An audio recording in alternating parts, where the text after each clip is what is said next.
So you are installing an amplifier for your car audio system, so you need to run a power wire from the battery of the vehicle in the engine compartment to inside the passenger compartment.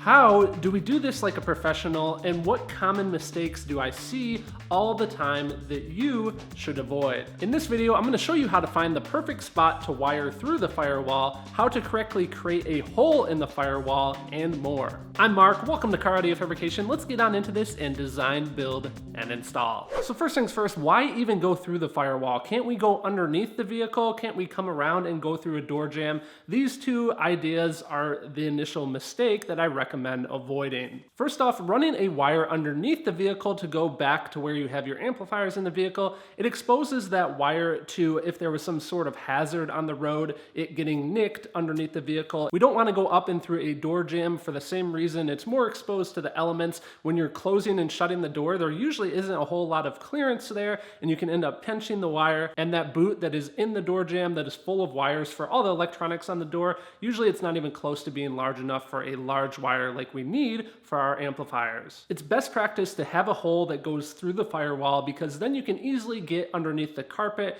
or other interior pieces within the vehicle and wire underneath them to go to the back of the vehicle. It's much more safe and it's much more weatherproof and resistant to the elements. So we know that we want to run our wire through the firewall somewhere in the back here, but where do we actually do that? We'll grab a light and we will go along and look along the firewall, and we're looking for a rubber grommet, basically a rubber piece that has multiple wires running through it, and hopefully one that is available that's not being used. Now, I have already ran the amplifier power wire on this vehicle, and you can see I was able to find a grommet that's not being used right here.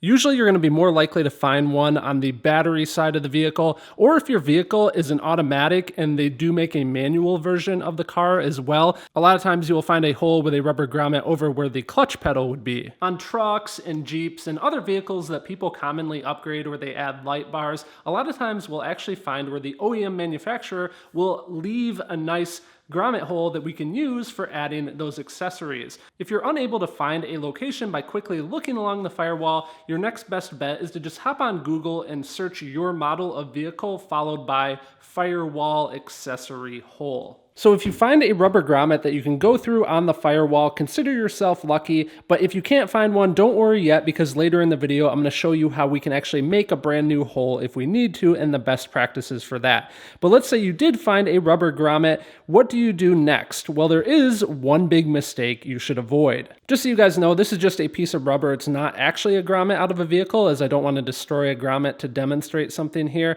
but you guys will get the point. All too often, what I see people do is they take a razor blade and they just cut an X into the rubber like this, and then they go ahead and push that wire through. The problem with this, as you can easily see, is it leaves gaps between the wire and the grommet itself.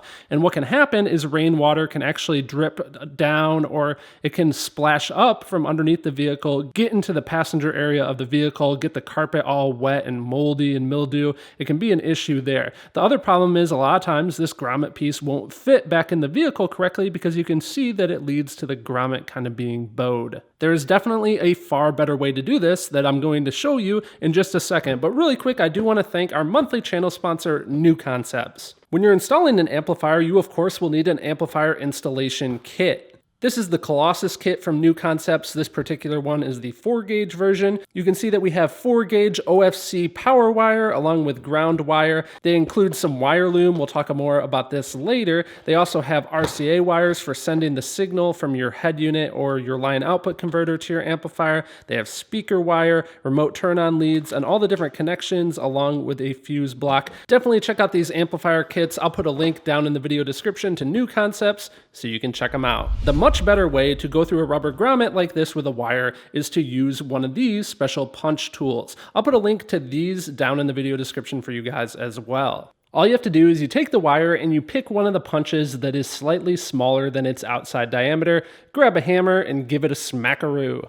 You can then push the wire through that grommet, and you can see that we're not going to have the issue that I mentioned before. We now have a nice tight seal around the wire. It's going to be held in position. We don't have to worry about water coming through this grommet. This is a nice clean way to go about doing this. So what do we do if the vehicle doesn't have the convenient existing rubber plate for us to go through? Not to worry, as long as we do this right, we're going to have a great aftermarket hole that we can add to the vehicle. We want to first look along the firewall and find an identifying feature that we can look for on the inside of the vehicle as well. So what do I mean by that? Let's say on this vehicle, I don't have this easy to use hole right here. Let's say that doesn't exist. What I could do is see this wiring harness right here.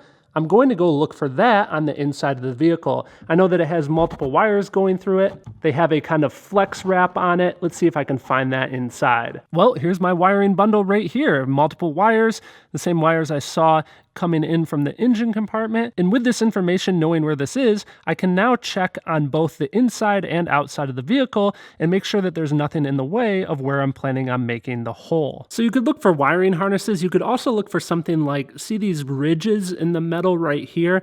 You're going to be able to see those on the inside of the vehicle too. So you could check and make sure on the inside of the vehicle, nothing is in this location right here. And we know that there's nice clearance right here inside the engine compartment. So that might be a good opportunity for a new hole. Areas that you would definitely want to avoid though, you want to avoid any moving components, any pulleys, any sort of steering linkage like this right here, any areas that are super close to the engine. I just use common sense and to make sure that I'm avoiding anything like that. So let's say we've determined where we want our hole in the firewall. We are now going to start using all of these different pieces here. Now we don't want to start with making a large hole in the firewall. We want to triple check and make sure that that location that we're planning on using is a good location.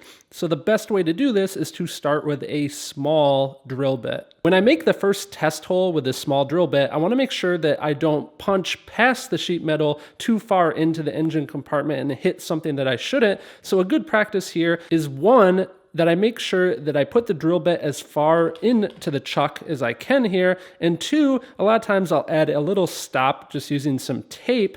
This makes it so once I get through the sheet metal, this little bit of tape is just going to stop the drill bit. So we've done that. We've made our little test hole. We've checked on both sides of the sheet metal and made sure that we're not going to have any interference. We've decided that this is a good spot for us to go with adding our wire. Our next step here is we want to take our step drill and enlarge that hole size. This is a great tool to have for custom audio installation. I definitely recommend splurging a little bit. I'll put a link to the one that I like down in the video description, because the better these are, it makes your life a lot more easy as it cuts through the metal with ease. But the point of this obviously is to step it up so that it's not only large enough for the wire to go through, but large enough for this guy to go through right here. This is a special waterproof grommet. Now something like this grommet here is a good cost-effective solution. It definitely does the job, but the reason I like this a little bit better is, first of all, you can see that if our sheet metal is a little bit thicker than what this grommet will allow, or if it does have a slight bend in it, which is pretty common with vehicle body panels,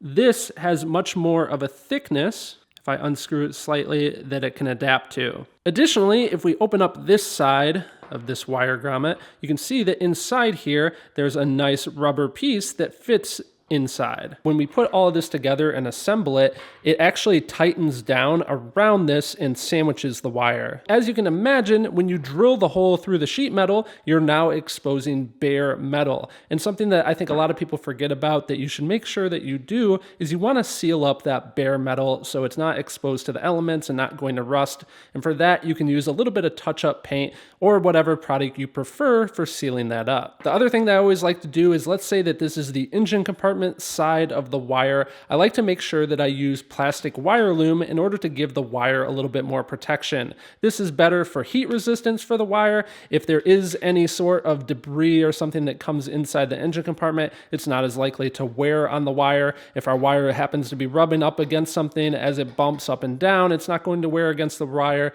This is a good idea. So how do you apply it? Obviously, you just put it over the wire, and then we're going to secure it in place using some high quality exterior automotive tape like this. If you found this video helpful, definitely let me know with a thumbs up. It helps me make more videos in the future. And if you guys have any questions, definitely let me know down below. I love helping you guys out. Next time you need an amplifier wiring kit, definitely check out my show sponsor, New Concepts, at the link down in the video description. And a special thanks to Lonnie, Ali, William, Marcos, and Jerry, along with the rest of the Patreon membership team.